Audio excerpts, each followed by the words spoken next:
me, your man, Louie T. Welcome to the 2018 NFL Draft Prospects 101 series, your guide to some biggest and hottest names. The 2018 NFL Draft, we're talking cornerbacks, and this next guy, boy, just about a month ago, this man was in the top 15. This man was in the top 12. This man was in the top 10. But as the draft process slowly moseyed along and guys started to put on more and more tape and they started to overanalyze, he started to cool off a bit. This guy was a surefire top 15 first round pick. Now, there are plenty of mocks out there that don't even have this guy included in the first round. Will he go in the first round? I don't know. Does his talents suggest he should go in the first round? Maybe. That's debatable. But one thing that isn't debatable is that this guy is highly skilled and talented. And I'm talking about Mike Hughes, cornerback out of Central Florida. Let's talk about why this guy should be a first round pick, but probably will end up as a second round pick by starting with his pros.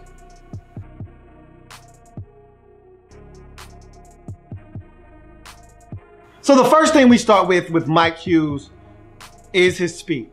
4.5 340. Is that blazing? No. And for his size, you'd like him to run faster. And that's, I think, part of the reason people are starting to cool on this guy.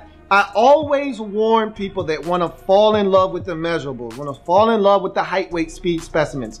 I've seen so many cornerbacks, like an Ahmad Carroll, come through this league with all of the intangibles, the height, the weight, the speed, and amount to nothing in this league at the cornerback position. Yet guys that don't run as fast, like a Richard Sherman or a Josh Norman, come in and excel. It's not always about the speed, it's about the skill. And again, the tape, it does not lie. How often did you see guys getting behind Mike Hughes on tape? That speaks volumes. Now again, yeah, he plays in the AAC. What the hell is the AAC? It's the Atlantic something Conference, okay? Let's call it the Atlantic Athletic Conference. Let's go with that. I could be wrong, but it's the AAC. And who's in the AAC anyway, right? South Florida and SMU, Southern Methodist, and all of these, Houston and Memphis. What do these teams have anyway, talent-wise? Who's running fast in those conferences and those schools? I don't know. Bottom line is they weren't blowing by Mike Hughes. So I said all of that to say this. He played against Auburn. Did they burn him? Well, I don't know. Take that back. Did he play against Auburn? I think he played against Auburn. In any event, I said all of that to say this. Guys weren't blowing by him on tape. Same thing that we said about Teez Tabor. And no, I get it. It's not the same. Teez Tabor ran like a 4.6. I know it's not the same. But guys weren't blowing past him on tape. He was a football player. Now, it still remains to be seen. Is he going to end up being a good pro at the next level? But Mike Hughes brings a lot of intangibles to the table, and one is speed. 4.53, if used correctly, there's plenty of speed for the cornerback position. Athleticism, acceleration. You not only see this at the cornerback position with him, but you see the agility, the change direction, all that stuff as a punt returner, as a kickoff returner. This is a guy that excels as a return man as well, so you're getting some great value here. We'll talk about that a little bit later, but this is a guy that shows off the ability to use the acceleration, to use the athleticism, to use the change of direction and the agility to make things happen in any setting, whether he's receiving a football or stopping someone else from receiving the football. This is a guy that makes plays on the ball. I watched him against Anthony Miller twice in 2017 against Memphis. I got to watch him against Cortland Sutton and SMU. I got to watch him in a lot of different games do what he does. I got to watch him a little bit against DJ Moore. What I've liked him to go on against DJ Moore a little bit more, what I've liked to seen him go more one-on-one with Anthony Miller. Hell yeah. And the thing I hate, if I'm a defensive coordinator, I'm not going to sit and allow a guy to systematically tear me a new asshole while my best corner is sitting on the opposite side of the field checking some no-name bum receiver that's not doing anything. That's what I won't allow. I won't allow Anthony Miller to have 14 targets, 11 grabs for $140 and a touch or two, while my best corner is sitting over here twiddling his thumbs.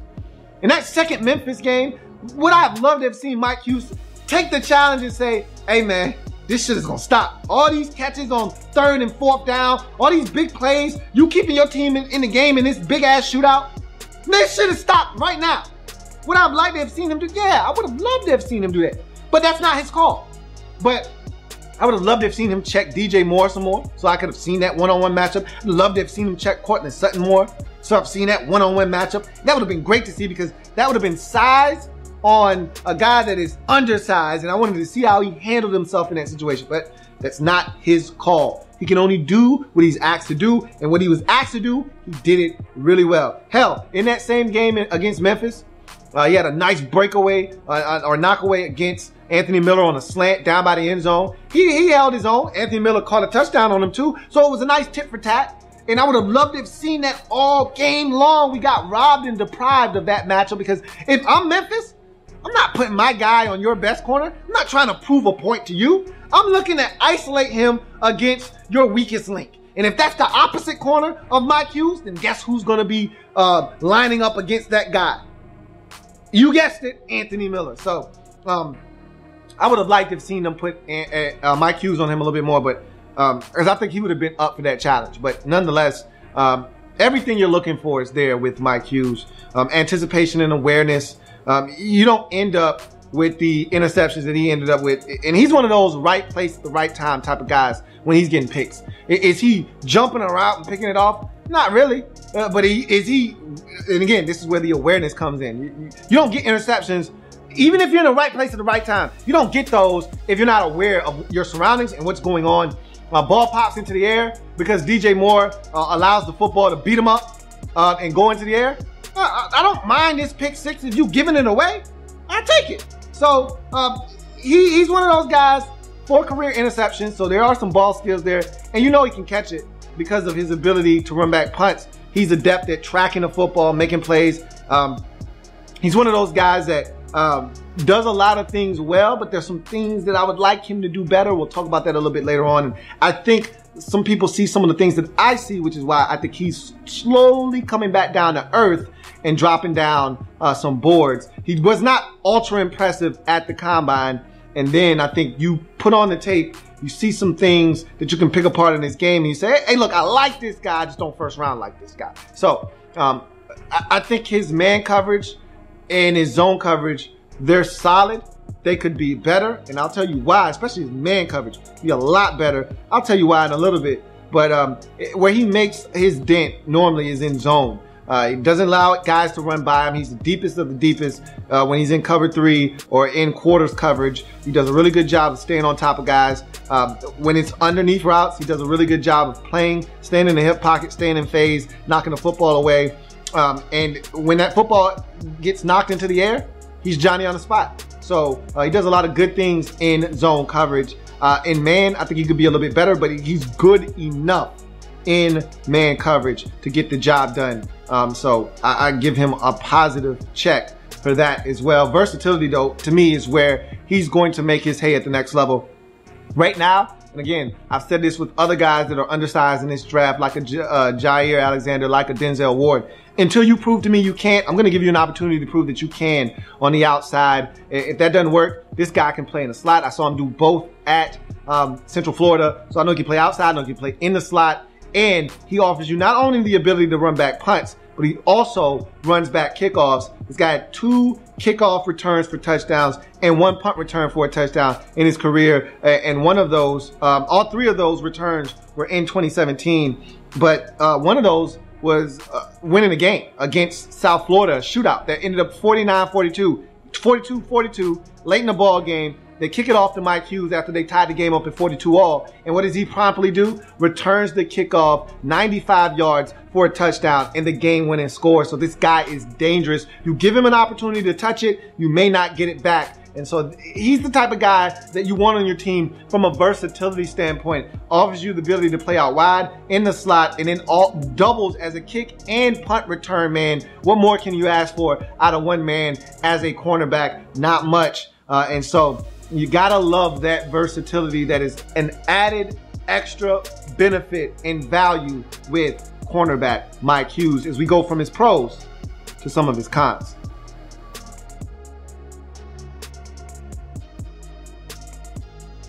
So measurables, again, like most of the guys in this draft, 5'10", 189.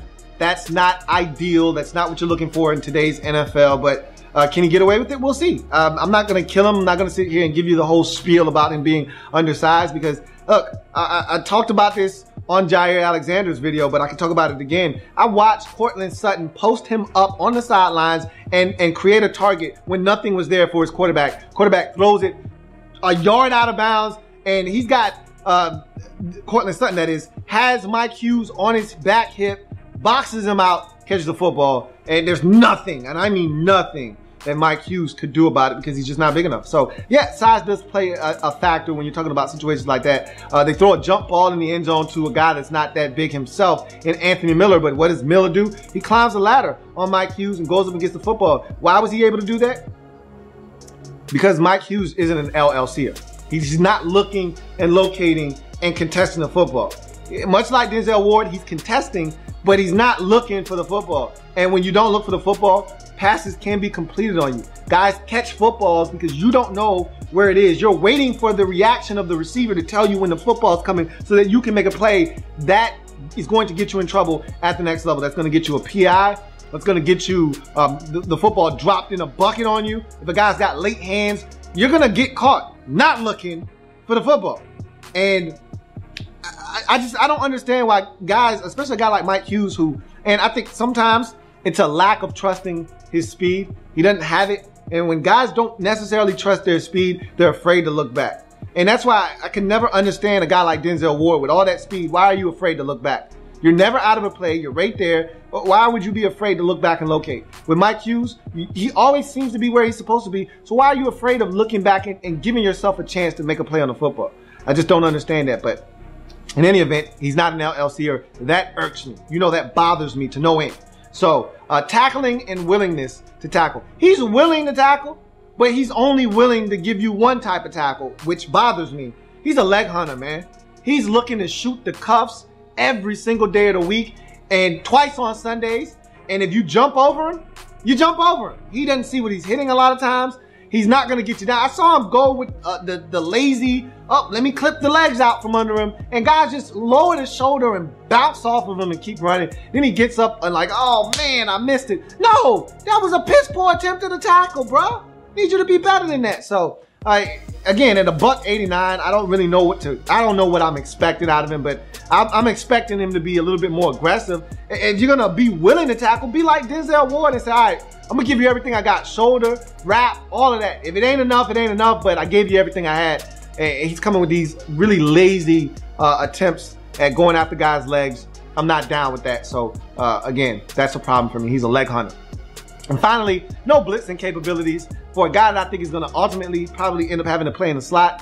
I don't know if he can blitz or not. Yeah, I didn't see that on tape. But again, I'm not going to kill him because that seems to be the norm. Guys aren't blitzing from the slot routinely in college football. They're not being asked to do it. So I can't beat a guy up for something that he's not being asked to do. But in any event, that's Mike Hughes in a nutshell and what he brings to the table. I like this guy. I don't love him. I understand why he is cooling off at this point and probably more of a day 2 prospect than a day 1. I wouldn't select him with a first round pick, but we'll see. Back into the first round, I wouldn't be mad at it. But I think he's more of a day 2 prospect myself, and we'll see what ends up happening with him when it's all said and done. If you want to see the score that he was able to amass, that I gave him, check out my site, LouieTNetwork.net, for his score and the score of his peers, and to see where he ranks among these corners in this draft class that I was able to take a look at prior to the draft. Remember, we're changing the game over here, period. So come back and join me as there are plenty more of these breakdowns to come. And like this video, share this video. Most importantly, if you haven't already done so, subscribe to the Louie T Network for more content. There's the podcast, there's the website, there's videos, there's everything. Draft prospects series going on now, draft wrap-up series after the draft. So don't go anywhere. There's plenty more where this came from. I'm your man, Louie T. See you next time.